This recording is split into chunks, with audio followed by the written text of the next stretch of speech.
In part B of this question, we were asked in what direction should we face if we want to look back at the base camp.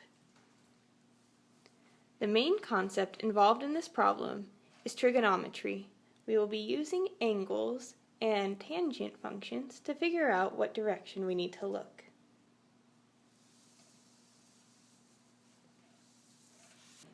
Recall that at the end of the hike, you're facing in the direction of V2. Our task is to determine what angle you need to turn so that you will be facing back at the origin.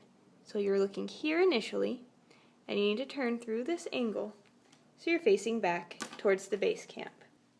To determine by what angle you should turn, we will find first this angle, which I've called phi, between the vectors v2 and delta r, and then subtract that value from 180 degrees to find our answer.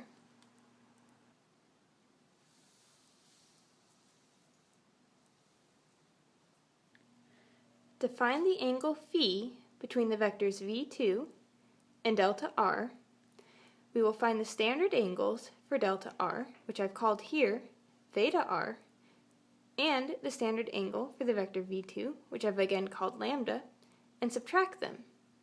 So we find the angle delta r to get to here, subtract off the angle lambda, and what's left will be the angle phi.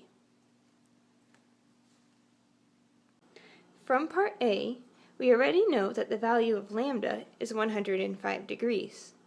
We also know from part A the x and y components of the vector delta r. We will be able to use these components to find the angle theta r. In this picture, I've drawn the vector delta r, its standard angle theta r, and this other angle which I call alpha. Notice that the vector delta r forms a triangle with its x and y components. We can find this angle alpha, and therefore the angle theta r, by using trigonometry. We know that the angle alpha plus the angle theta r add up to 180 degrees.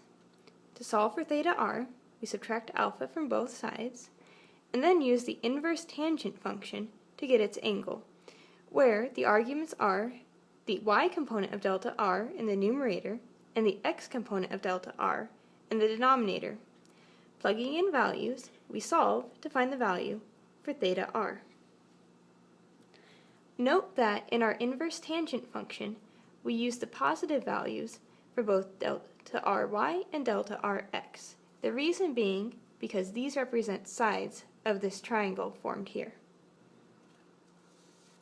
Now that we know the values for theta r and lambda, we can perform this subtraction to find the value for the angle phi. We do so here and find that the angle phi is equal to 33.6 degrees. If this angle phi is 33.6 degrees, the value by which we must turn is 180 degrees minus this value 33.6.